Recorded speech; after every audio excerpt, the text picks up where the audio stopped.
Hello. Good morning doctor Amita, कैसे हैं आप? बिल्कुल ठीक है, आप बताइए। बस जैसा कि मेरा आपसे बात हो रहा था, ये चंडीगढ़ यूनिवर्सिटी की जो बच्ची ने अपने फ्रेंड्स के जो नहाते हुए वीडियो सर्कुलेट किए, इट इज समथिंग जो मुझे समझ नहीं आ रहा है कि ये वो कर भी कैसे सकती थी। उसके थॉट प्रोसेस में मतलब उसको आत्मग्लानि या उसको कहीं पर भी कोई फीलिंग नहीं हुई। तो मैं इसीलिए आपका कुछ वक्त लेना चाहती थी और आपसे समझना चाहती थी। So I mean, can we understand from you कि आपको क्या लगता है उस लड़की की क्या मंशा और क्या साइकोलॉजी रही होगी? क्या वो साइकोलॉजिकली इल है?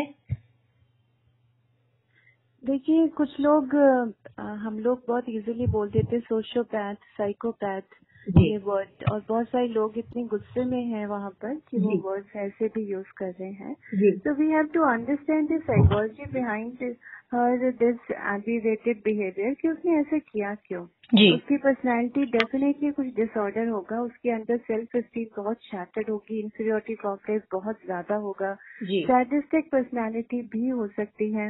एंड शी इज ब्लेमिंग कि उसके किस कोई लड़के ने उसको ऐसा करने को मजबूर किया। वो पूछ रहे थे कौन लड़का, बॉयफ्रेंड। आई रिमेम्बर, मैं कल टीवी पे भी देख रही थी, उसका हो रहा था जी इंटेरोगेशन, बहुत टाइटली हो रहा था। हम्म तो और बच्चे जो है नेचुरली गुस्साए हुए हैं, और ये जो हरकत है, अश्लील हरकत जो उसने की किसी के दबाव में आके या एज ए गैंग इन लोगों ने किया, तो सर्टली ये लोग सोसाइटी में जिस तरह के नॉर्म्स होते हैं, रूल्स होते हैं, एक बेसिक एथिक्स होती हैं, एक बेसिक तमीज होती है जिसको बोलते हैं कि हमें तो समाज में रहना है, जी तो उससे तो ना वाकिफ है, वो तो उन्हें मालूम ही नहीं है। और अगर है तो आंखें बंद करके अपनी जिंदगी चल जाएंगे जो हमें अच्छा लगता है। और हमें क्या अच्छा लगता है? पैसा। ऑब्वियसली पैसा मिला है और ढेरों पैसा मिला होगा, तभी ये हरकत भी हुई है। तो क्या तो हमें इंसान इतना गिर गया है कि पैसे के लिए अश्लील हरकतें, और एक दो लड़कियां नहीं, 60 लड़कियां डॉक्टर अमिता। 60 का फिगर जो आ रहा है वो सही है या गलत हमें नहीं मालूम है, मगर 60 एक बहुत बड़ा फिगर है। इसका मतलब ये काफी टाइम से ये कर रही थी। तो सिर्फ पैसे के प्रेशर में साइकोलॉजिकली इल है, क्योंकि आप जो वीडियोस की बात कर रही हैं वहां पे वो मतलब अपने आप को इनोसेंट साबित करने की कोशिश कर रही है कि मुझे कहा गया। तो देखिए, हर मर्डरर कहता है कि मैं इनोसेंट हूँ। जी अभी हम प्रिजन्स में भी हमारे साइकोलॉजिस्ट, हमारी टीम जाती हैं, और वहाँ पर कुछ मेरे काफी सारे लोग हैं जो हमारी टीम के भी रहे हैं सदस्य पहले, जी और अभी वो काफी प्रिजन्स में, इंडिया की टॉप प्रिजन्स में वो वर्क कर रहे हैं, या ऐसे क्रिमिनोलॉजी से रिलेटेड इश्यूज में दे आर वर्किंग जी प्रोजेक्ट्स में एंड ऑल। तो हर जो एक व्यक्ति है जो जेल में बंद है, वो चाहे छोटे कारण से बंद है या उसने मर्डर्स करे हैं, रेप करे हैं, और या और भी भयंकर विभत्स काम करे हैं, जी तो वो हमेशा यही अपने आप को कहता है मैं इनोसेंट हूँ, मुझे फंसाया गया है। कोई मानने को तैयार नहीं होता। इसीलिए उनकी हम साइकोलॉजिकल जांच पड़ताल अच्छे से पर्सनालिटी का करना जरूरी होता है, और करते भी रहते हैं कि ओवर टाइम उनमें उनकी पर्सनालिटी में चेंजेस कैसे आए।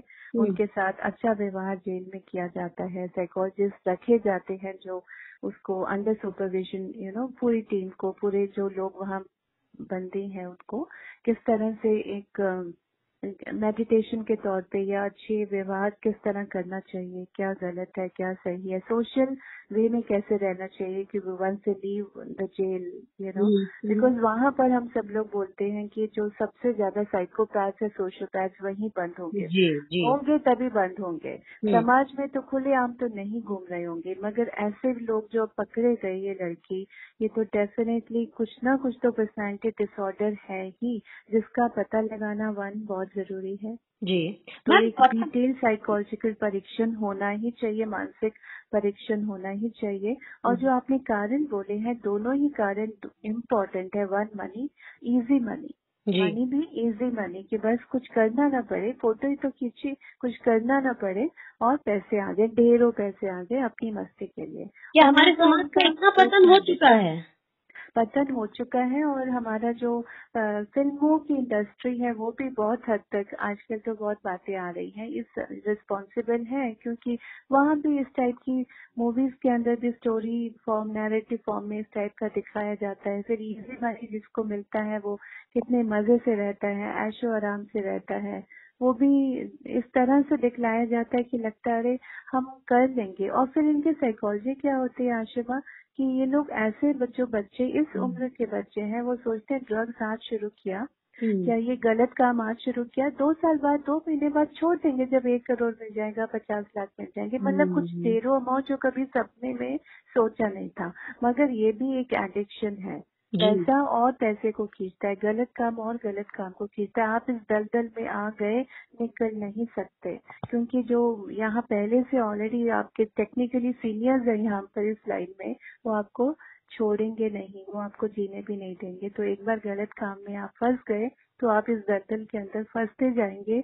और ये हमारी आने वाली पीढ़ी या जो लोग देख रहे हैं, सुन रहे हैं, ये इस माहौल को जज करने की या समझने की कोशिश कर रहे हैं जो चंडीगढ़ में हादसा हुआ, तो ये एक बहुत बड़ी सीख पेरेंट्स को, बच्चों को मिलती है, और जो स्टेक होल्डर्स है कम्युनिटी के, कि अपने बच्चों को इतना ट्रस्ट उन पे रखो, उन पे इतना विश्वास रखो, उनके साथ इस तरह का रिलेशनशिप कायम करके रखो, उनका आत्मसम्मान को ठेस न लगे, वो घर में उनको जो चाहिए वो मिल जाए, वो प्यार चाहिए, वो सहानुभूति चाहिए, वो एक जिसको बोलते हैं ना, हम कोई चाहिए जो उनकी बात सुन सके।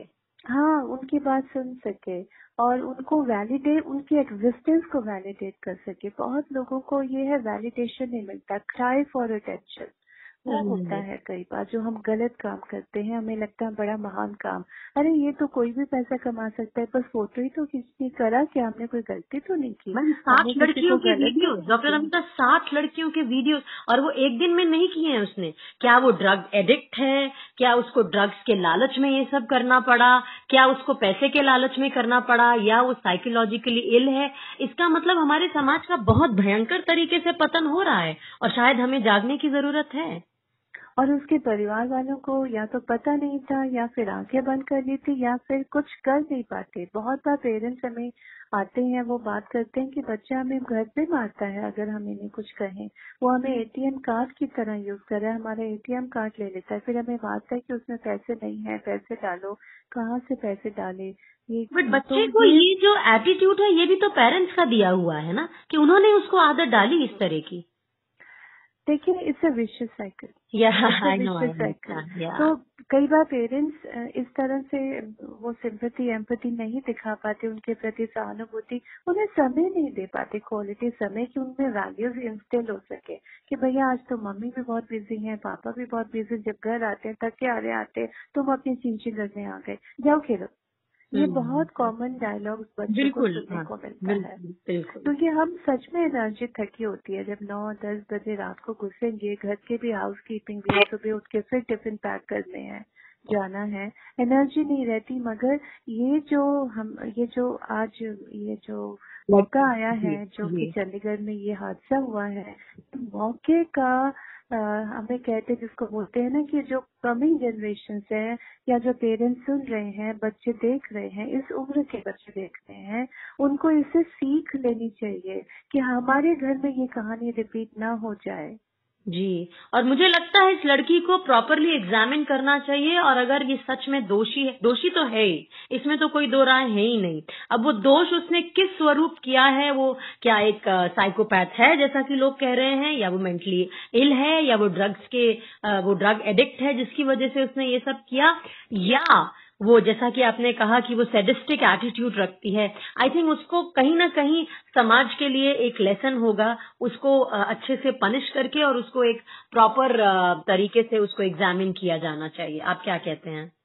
बिल्कुल आशिमा, और एक और पहलू भी हो सकता है कि शायद उसको भी इमोशनली ब्लैकमेल किया जा रहा हो शुरू में, ये करने के लिए, और उसको इतनी समझ और इतनी अक्ल या फिर इतनी ताकत, मेंटल ताकत ना हो उसको ना बोलने की, कि हो सकता है किसी ने उसकी कोई अश्लील तस्वीरें खींची हो, या कोई और मजबूरी में वो उसको ये काम करना पड़ा हो।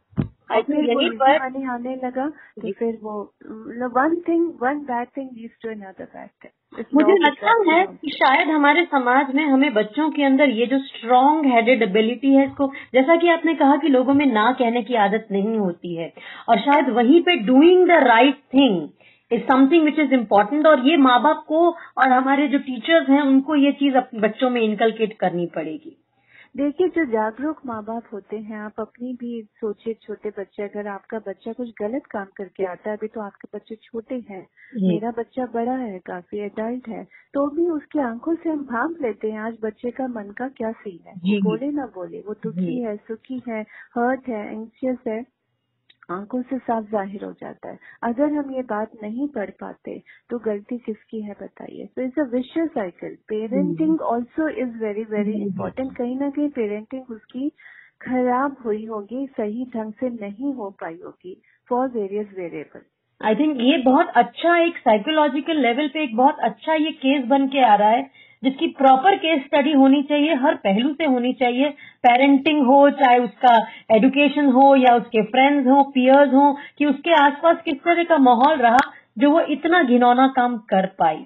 Thank you very much doctor Amita for your insight. Will be coming back to you for more. Thank you and God bless.